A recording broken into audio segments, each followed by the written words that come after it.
महासिद्धेभ्यः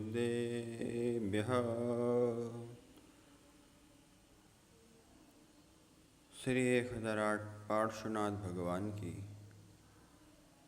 आचार्य प्रवर आचार्य श्री 108 विशुद्ध सागर जी गुरुदेव की जय। उत्तम आर्जव धर्म की जय।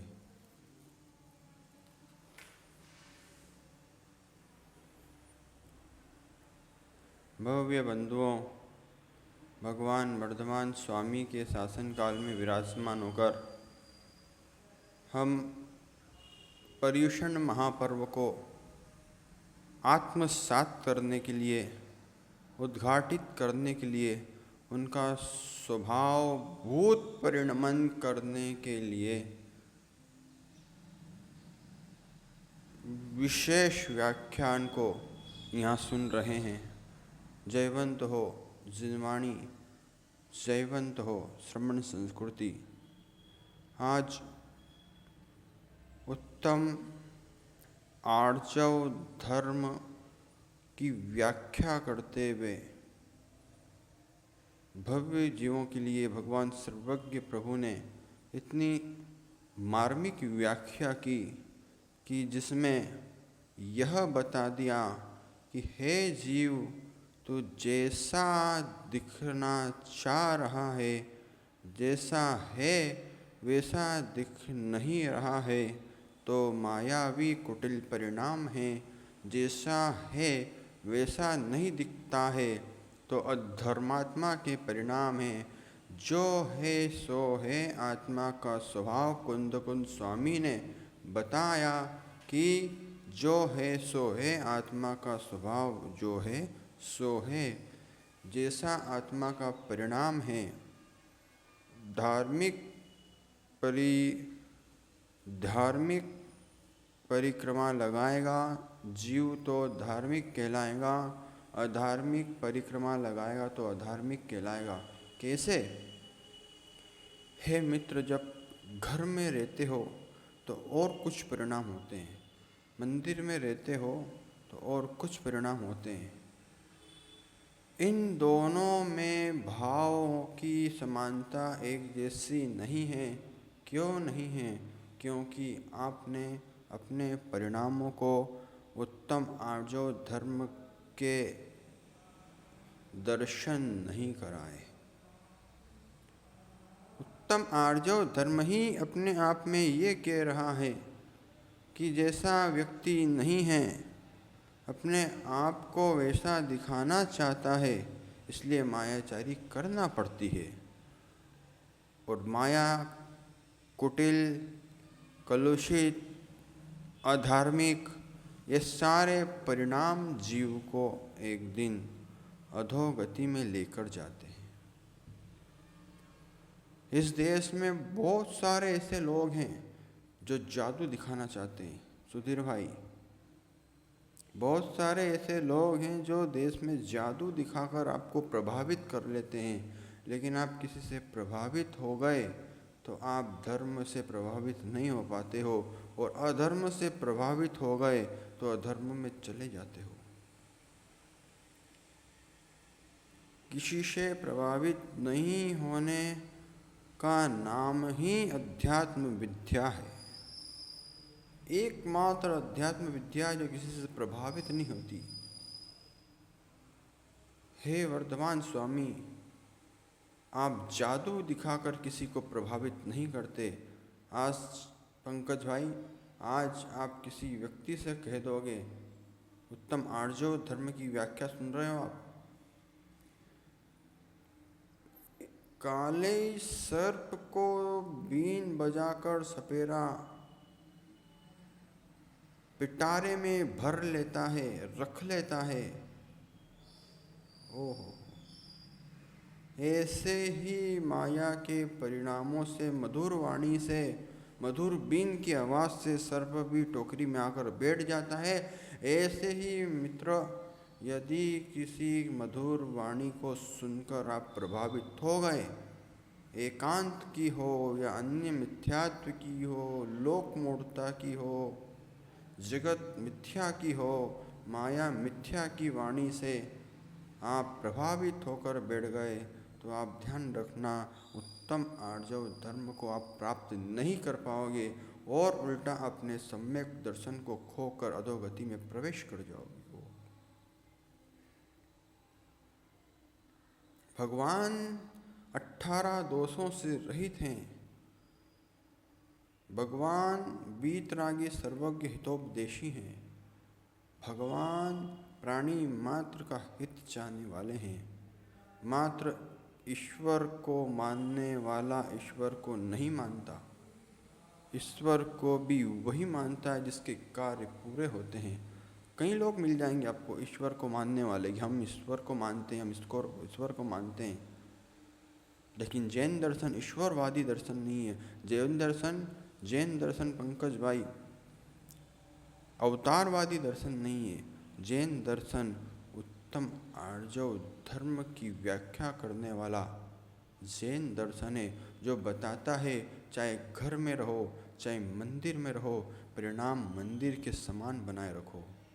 चाहे भगवान के सामने रहो चाहे गुरु के सामने रहो, परिणाम अपने अपने भगवान के जैसे बना के रखो।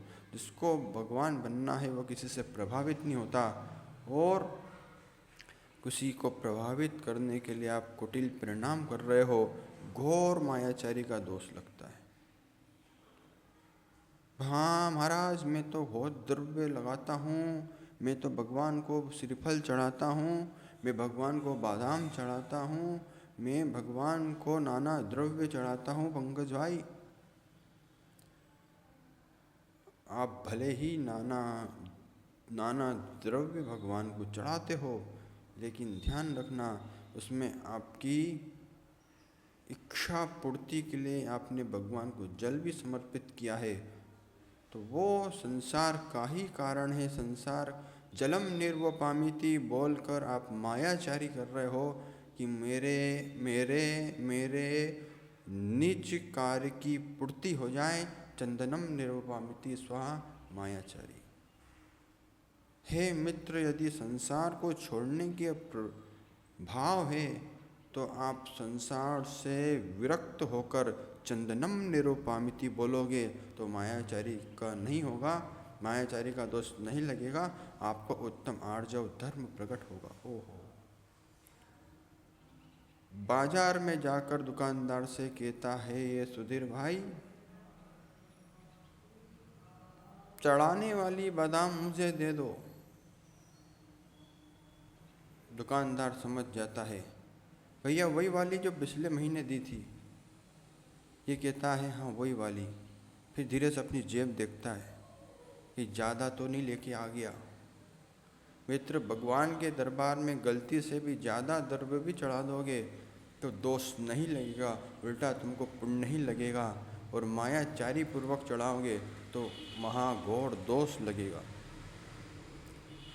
ज़्यादा उपवास करने की अपेक्षा 10 उपवास में से एक उपवास कम कर लेना, 100,000 मालाओं में से एक माला कम फेर लेना, लेकिन मायाचारी करके माला मत फेरना, मायाचारी करके उपवास मत करना, मायाचारी करके भगवान की पूजा मत करना, मायाचारी करके फूटे बर्तन से, फटे पात्र से, फटे वस्त्रों से भगवान का अभिषेक मत करना। ये तो घोर मिथ्यात्व का दोष लगेगा, घोर पाप का बंध होगा और घोर नरक में जाकर गिरना पड़ेगा। धिक्कार है वो कमेटी और समाज को जिनके पास द्रव्य तो बहुत रखा हुआ है, लेकिन स्वयं की मान व्यवसाय के कारण, स्वयं मार्दव धर्म को नहीं समझने के कारण, अपनी निजी विचारों सोच के द्वारा, आपकी निजी सोच हो सकती है, ये आपकी निजी सोच के कारण समाज में समाज वृद्धि को प्राप्त नहीं हो पा रही। आपकी ये निजी सोच है कि मंदिर में सोने चांदी के बर्तन रखे हैं, मैं चांदी के बर्तन छुपा के रखूं, आगे काम आएंगे। उस तेरे राग के चक्कर में, उस तेरी कुटिलता के चक्कर में, उस तेरी लोभ लालच के चक्कर में आज भगवान का अभिनय कर रहे हो, भविष्य में तुमको भुगतान करना पड़ेगा। ओहो, उत्तम आर्जव धर्म क्या कह रहा है? मंदिर में भी यदि तुमने लाकर सामग्री रख दी है और उसका प्रयोग भगवान की पूजा में नहीं कर रहे हो, तो मित्र पंकज कह देना उन कमेटी वालों से, देश में जो जहाँ भी करते हो। अरे एक जगह तो मैंने देखा, भगवान का जहाँ बैठने का आसन होता है वो स्टील का आसन है और चांदी का आसन है वो तिजोरी में पैक करके रखा हुआ है। बोले ये खराब हो जाएगा तो वो लेंगे, वो काम में लेंगे। क्या कह रहा है उत्तम आर्जव धर्म। और उसमें उसने क्या कर रखा है, वो फट गया है पात्र, उसमें एमसिल लगा रखी है, उसमें गम ग्लास लगा रखा है कि पानी ना गिर जाए। लेकिन मित्र जब कोई भगवान श्री जी का अभिषेक करता है तो पूरा पानी गंधोदक जमीन पर गिरता है। और ऐसी आपकी निजी खोटी सोच है कि गंधोदक ही तो है, साफ कर देंगे। नहीं मित्र, एक गंधोदक इतिहास साक्षी है। आर्जव धर्म की व्याख्या सुन रहे हो, एक गंधोदक की बूंद जमीन पर गिर गई थी, 7 भव तक कोड़ी बनना पड़ा था। भव भव में भी इस चीज़ का इलाज नहीं है। और कभी भी गलती से गंधोदक का अपमान मत कर देना। तुम आमनाय के राग में, पंथ के राग में मैं पुनः कहता हूँ, पंथ नहीं पथ पकड़ो। पथ पकड़ोगे तो पथों को देख देख कर तुम पथ की यात्रा कर पाओगे और एक दिन तुम मोक्ष मार्ग के यात्री बन जाओगे। और पंथ को देखते रहे तो घोर मिथ्यात्व में और नरक गति में जाने का भाव प्रकट हो जाएगा। कैसे कि मैं अमुक आमनाय का हूँ, मैं ये गंधोदक नहीं लूँगा, मैं वो वाला गंधोदक नहीं लूँगा। आपने ये भावना बनाई तो मित्र ध्यान रखना, एक मुनिराज ने, इसी देश की सत्य घटना है, उत्तम आर्जव धर्म की व्याख्या चल रही है। एक मुनिराज ने आचार्य भगवंत के, एक अमुक आचार्य भगवंत के संग में एक मुनिराज ने आमनाय और पंथ के राग में गंधोदक का अपमान कर दिया था। और उसको कोई भक्त लेकर आया, गंधोदक कलसी को ने धक्का मार के अलग कर दिया था। उसका परिणाम ये हुआ, पीछी कमंडल छूट गए, भिखारी बनकर जीवन यापन करना पड़ रहा और दरिद्रता का जीवन भरना पड़ा। बीमार हो गए, पीछी कमंडल छूट गए और एक कोने में जाकर बैठना पड़ गया। उसका परिणाम ये हुआ। हो कोढ़ जैसी स्थिति को प्राप्त करना तो गंधोदक का अपमान करना, जीवन में अनर्थता को प्राप्त करना हो तो गंधोदक का अपमान करना, और जीवन को ऊंचाइयों पर ले जाना हो तो भगवान की गंधोदक को मस्तक पर ले जाकर अपने स्वयं का सम्मान कर लेना। दुनिया में कोई किसी का सम्मान नहीं करता। 3 लोक के नाथ अपना गंधोदक पूरी दुनिया को प्रदान करके तुम्हारा सम्मान कर देते हैं। ओहो, तुम उनका अभिषेक करके सम्मान करते हो, वो तुम्हें गंधोदक देकर सम्मानित करते हैं। इससे बड़ा सम्मान और क्या होगा। उत्तम आर्जव धर्म की व्याख्या चल रही है। भगवान को सड़ी हुई लौंग मत चढ़ाना, भगवान को सड़ी हुई सुपारी मत चढ़ाना, भगवान को सड़े हुए द्रव्य मत चढ़ाना, शोधन करके ही चढ़ाना। और भगवान के अभिषेक करने में कभी मायाचारी मत करना। यदि छुल गए हो, छिपा गए हो, चौका में हो, चाहे मंदिर में अभिषेक करते समय हो, महाराज जी चलता है मैं तो छींटे मार के आ गया। अरे मित्र, तू छींटे मार के नहीं आया है, छींटा तेरे कर्म का तेरी आत्मा पर लग चुका है। ओहो, यदि अपने आर्जव धर्म को प्रकट करना हो तो ये माया को छोड़ देना कि चौके में चले जाओ, गाड़ी पे बैठकर किसी असोले वाले का हाथ पकड़कर और चींटियों को पैर रखकर, तो ये सोला नहीं कहलाता है। चींटी पर पैर रखाया तो ये मत सोचना। वो एक बालक बोलने लगा था कि मेरे तो चमड़ी अलग है, पैर अलग है और कपड़ा अलग है, मैंने पंजे में कपड़ा कहाँ पहना है, पैर में सोला कहाँ पहना है। मित्र ध्यान रखना, स्पर्श सलघट्टानम प्रतिक्रमण में पढ़ते हैं रोज, उत्तम क्षमा और आलोचना करते हैं कर्मों की, तब कहा जाता है गलती से किसी का स्पर्श हो गया हो, किसी को धक्का लग गया हो, तो मैं क्षमा प्रार्थी हूँ। और मित्र, जमीन पर पैर रखोगे, अशुद्धि पर पैर रखोगे, तो वो पैर से स्पर्शित कपड़ा है, पैर भी अशुद्ध है, कपड़ा भी अशुद्ध है, और माया के परिणाम हैं, कुटिलता के परिणाम हैं, छुपाने के परिणाम हैं। तो भाव भी अशुद्ध हैं। कल उत्तम सोच धर्म पर पता लगेगा आपको कि पवित्रता किस वस्तु का नाम है। गंगा स्नान का नाम पवित्रता है कि यमुना स्नान का नाम पवित्रता है कि क्षिप्रा स्नान का नाम पवित्रता है कि नर्मदा नदी में स्नान कर लेना पवित्रता है। उसकी व्याख्या कल सुनेंगे आप। आज ये याद रखना कि भगवान जादूगर नहीं होते, भगवान आप तो होते हैं। भगवान से प्रभावित होने वाला ही धर्म की प्रभावना कर सकता है। भक्तों से प्रभावित होने वाला साधु भी हो तो वो धर्म की प्रभावना नहीं कर सकता। एक भक्त कहेगा यूपी चलो, एक भक्त कहेगा निमाड़ चलो, एक भक्त कहेगा एमपी चलो, एक भक्त कहेगा झारखंड चलो, एक भक्त कहेगा दिल्ली चलो, एक भक्त कहेगा बुंदेलखंड चलो। लेकिन धन्य है आचार्य भगवंत योगेश्वर सर्वनिर्गंत मुनिराज, जो किसी के निवेदन पर कहीं नहीं जाते। जहाँ जैसा नियोग बनता है वहाँ पिछी कमंड उठाकर आगे गमन कर जाते हैं। ओहो, यही बता रहे हैं आज। एक जंगल में राम लक्ष्मण गमन कर रहे थे। एक सरोवर में एक बगुला बैठा हुआ है। उस सरोवर में बगुला एक पैर पर टांग ऊपर करके ध्यानस्थ मुद्रा में दिखलाई दे रहा है। लक्ष्मण कहते हैं, देखो श्री राम, ये बगुला कितने अखंड ध्यान में खड़ा हुआ है। श्री राम कहते हैं कि रुक जाओ मित्र लक्ष्मण, धैर्य रखो, शीघ्र ही किसी से प्रभावित होकर शब्दों को उच्चारित नहीं करना चाहिए।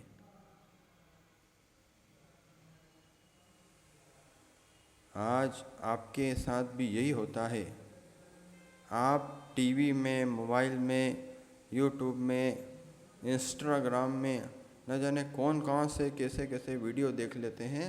चाहे वो साचा हो, चाहे वो झूठा हो, आप उसको देखकर प्रभावित होते हैं, तुरंत रिप्लाई करने बढ़ जाते हैं, तुरंत लाइक करने बढ़ जाते हैं, तुरंत खुशियाँ मनाने बढ़ जाते हैं और तुरंत दुखी होने बढ़ जाते हैं। ओहो, आज जो धर्म कहता है किसी से प्रभावित नहीं होना ही, और जो धर्म का पालन है, आप किससे प्रभावित हो रहे हैं? राम जी कहते हैं, लक्ष्मण मित्र रुको, बगुला हंस शांत दिख रहा है, इसका मतलब ये नहीं वो धर्मात्मा है, वो ध्यान कर रहा है। देखते रहे, जैसे ही सरोवर में मछली ऊपर आई, बगुले ने दोनों पैर खोलकर उसको चोंच से उठा के मुंह में रख लिया। ओह! फिर राम जी कहते हैं, अब देखो लक्ष्मण, हे भ्राता लक्ष्मण, अब देखो। लक्ष्मण जी कहते हैं, आप सही कह रहे थे, आप राम नहीं सत्य के राम हैं। मुझे आपने सत्य का दर्शन कराया। आज के बाद मैं किसी को एक दृष्टि में भरकर प्रभावित नहीं होऊंगा। जब तक किसी का पूरा परिचय ना जान लो, उससे प्रभावित मत होना। आज सुंदर चेहरे, नकली लिपस्टिक, पाउडर, क्रीम लगाकर असली चेहरे को नकली करते हैं, और आप ब्यूटी पार्लर जाते हैं। उस ब्यूटी पार्लर को कभी कभी साहित्यिक भाषा में चेहरा काया कल्प पलट दुकान भी कहा जाता है। चेहरा काया कल्प पलट, जिस चेहरे को ज्यों का त्यों नहीं दिखाना हो, जिस चेहरे की लालिमा कालीमा और कौन कौन सी चीज़ें आप लपेट कर उसको विपरीत बनाकर लोगों को प्रभावित करना चाहते हो, तो आर्जव धर्म कहता है कुटिलता मायाचारी के परिणाम है। हे मायावी, तू मंदिर भी गया तो तूने मंदिर जाकर भी पंकज भाई पहले कांच में चेहरा देखा कि मैं कैसा लग रहा हूँ। ध्यान रखना, तूने कांच में चेहरा नहीं देखा, तूने कांच में ये देखा कि लोग मुझे देखेंगे तब मैं कैसा लगूँगा। अगर तू तुझे खुद को दिखाने के लिए चेहरा देखता तो तू दिन भर कांच ही नहीं देखता रहता, तो दिन भर कांच ही देखता रहता कि मुझे तो मेरा चेहरा देखना, तो दिन भर कांच लेके बैठा रहता।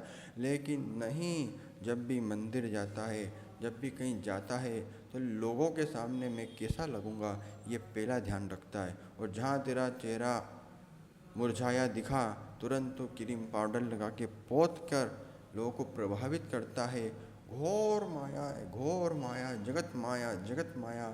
उस जगत माया के तुम सब शिकार बन जाते हो। इसलिए हे शिकारियों, जब कोई शिकार करने जाओ तब तब तब बोल कर जाओ कि हम शिकार करने आए हैं। तुम्हारे कम से कम शिकार में फंसने के पहले कोई जीव बच तो जाएगा। घोर मिथ्यात्व चलता है। निज आत्मा सवत्स सुंदरो लोए। समय सार में आचार्य भगवान कुंद स्वामी ने क्या विशेष व्याख्यान किया। इस संसार में यदि सबसे सुंदर कोई वस्तु दिखी है तो उत्तम आर्जव धर्म के रहा है। आज आचार्य कुंद स्वामी को सबसे सुंदर कोई वस्तु दिखी है तो निज आत्म चैतन्य टंकोत्कीर्ण ज्ञायक स्वभावी भगवान आत्मा, ये सबसे सुंदर दिखी है जगत में। और सबसे सुंदर भी यदि कोई है तो जगत में पुद्गल सुंदर नहीं होता, पदार्थ सुंदर नहीं होता, एकमात्र आत्मद्रव्य निज चैतन्य आत्मा ही सुंदर होता है। और इसी सुंदरता को पाने के लिए सामायिक की जाती है, भगवान का धर्म ध्यान किया जाता है और शुक्ल ध्यान तक उतरकर गुण स्थान 14वें गुण स्थान को प्राप्त करके सिद्धात्मा सिद्ध गति को प्राप्त किया जाता है। इसलिए आज उत्तम आर्जव धर्म यही कहता है, माया नहीं करना, नेवला नहीं बनना, चीता नहीं बनना, सर्प नहीं बनना, चींटी नहीं बनना, हाथी नहीं बनना। मित्र, जब जब तुम्हारे कुटिलता के परिणाम आएंगे, ये बंदर घूमते हैं छत पर, देखो उधर, ये कौन है? मंदिर की छत पर लटकने वाला चमगादड़ ये कौन है? जिन्होंने मंदिर के नाम से मंदिर में पैसा लिखवा दिया था, लेकिन मायाचारी पूर्वक यूँ कह दिया कि हमने तो पैसा दे दिया है और स्वयं खा के बैठ गए। ये वही लोग चुकाने आए हैं चमगादड़ बन के, जिन्होंने मंदिर का दान खाया होगा, चोरी की होगी मंदिर में, मूर्तियाँ चुराई होगी मंदिर में, छत्र चुराए होंगे मंदिर में, पात्र चुराए होंगे मंदिर में, भगवान की बोलियाँ लेकर बोलियाँ नहीं दी होगी मंदिर में। ये वही लोग बैल बनते जो दिख रहे हैं ना, ये वही लोग हैं जिन लोगों ने, ये वही लोग हैं, ये वही लोग हैं, ये वही लोग हैं जिन लोगों ने मान कसाई के चक्कर में बोलियां तो ले ली थी, लेकिन तीर्थों की बोलियां नहीं ली। इसलिए तीर्थों पर कुत्ता बन के घूमना पड़ रहा है, श्वान बन के घूमना पड़ रहा है, बिल्ली बन के चुकाना पड़ रहा है, बैल बन के चुकाना पड़ रहा है, गाय बन के चुकाना पड़ रहा है। इसलिए हे मित्रों, अपने जीवन को आर्जो धर्म से महिमा मंडित करना है तो अपने जीवन को माया से दूर रखना और कभी भी देव शास्त्र गुरु की निंदा मत करना किसी की मायावी प्रभावी बातों में आकर, क्योंकि मायावी जब भी बोलेगा तो मधुर वाणी बोलेगा, उत्कृष्ट भाषण बोल सकता है, प्रवचन दे सकता है, लेकिन ध्यान रखना जिसमें जिसमें भगवान आप्त का वर्णन ना हो, जिसमें निर्गंत गुरुओं का वर्णन ना हो, जिसमें माँ जिनवाणी का वर्णन ना हो, वे सारे कथन मिथ्या ही समझ में आना चाहिए। यदि आपको वो अच्छे समझ में आने लगे तो समझना आपने अपने जीवन के साथ घोर माया की और आप ठगा गए हो। ओहो, कैसे लोगों को ठगता है ये पंकज, देख लो। महाराज जी किराने की दुकान है, पपीते के बीज, पपीते के बीज, पपीते के बीज काली मिर्ची में मिलाकर बेच दो तो दोष तो नहीं लगेगा। मित्र मेरे से पूछने आएगा तो मैं यही कहूँगा, किसी से भी पूछेगा, माँ जिनवाणी से पूछेगा तो यही कहेगी, हे मायावी। करते तो नहीं हो? काली मिर्ची में पपीता के बीज मिलाकर बेचोगे तो घोर दोष लगेगा, और दूध में पानी मिलाया तो दोष लगेगा, मायाचारी का दोष लगेगा, आर्जो धर्म का अभाव होगा। इसलिए आपको कमाना भी है तो ईमानदारी से धन वैभव को कमाइए। ध्यान रखिए मित्र, मेहनत से परिश्रम से कमाया गया धन का उपयोग आप धार्मिक स्थलों पर करेंगे, भगवान के दरबार में करेंगे तो पुण्य की वृद्धि ऐसी होगी कि जिसके पास कौड़ी भी नहीं होती, वो कौड़ी भी भगवान को दान कर देता है तो वो करोड़पति बन जाता है। इसलिए ध्यान रखना, परिश्रम करने से कभी पीछे मत हटना। और इस सारे भूमंडल पर जितने जिनालय हैं, पर्युषण पर्व में उन सबकी वंदना करते रहना। और पर्युषण पर्व में एक नियम रोज रखो, चाहे कुछ भी हो जाएगा, मैं भगवान का अभिषेक नहीं छोड़ूंगा पंकज, मैं भगवान का अभिषेक कभी नहीं छोड़ूंगा। और 10 लक्षण में तो क्या, पर्युषण में तो क्या, पूरे 12 महीने, पूरे 12 महीने, साल भर तक मैं श्री जी का, भगवान का अभिषेक करने रोज आऊँगा। ले सकते हो ये नियम? मित्र आपको ये नियम लेना ही होगा। आप नियम लेकर किसी दूसरे को प्रभावित नहीं करोगे। आप नियम लेकर, उत्तम आर्जव धर्म कहता है, आप पर्युषण में नियम लेकर 12 महीने की पुण्य की व्यवस्था कर लोगे। इसलिए आर्जव धर्म को समझना है तो भगवान का अभिषेक करो। मंदिरों में जो व्यवस्था है उन व्यवस्थाओं को ठीक करो और वृद्धिगत करो। और जितना सुंदर से सुंदर भगवान का अभिषेक कर सकते हो, अच्छे अच्छे पात्रों में, अच्छे अच्छे कलशों में, अच्छे अच्छे पात्रों, अच्छे अच्छे वस्त्रों पहनकर, सोले के शुद्ध धोती दुपट्टा, कहीं फटे ना हो, इसको भी चेक कर लिया करो। फटे वस्त्र में कोई दान नहीं देता हार, फटे वस्त्र में कोई भगवान का अभिषेक नहीं करता है। कोई करता है तो उसको घोर दोष लगता है। इसलिए आप शुद्धि का ध्यान रखें। कल फिर चर्चा करेंगे उत्तम सोच धर्म के दिन। आज दोनों हाथ जोड़कर उत्तम आर्जव धर्म को नमस्कार करेंगे कि यह धर्म सभी जीवात्मा में विराजमान है और यह उत्तम आर्जव धर्म सब जीवों में प्रकट हो, प्रकट हो, प्रकट हो। बोलिए महावीर भगवान की जय।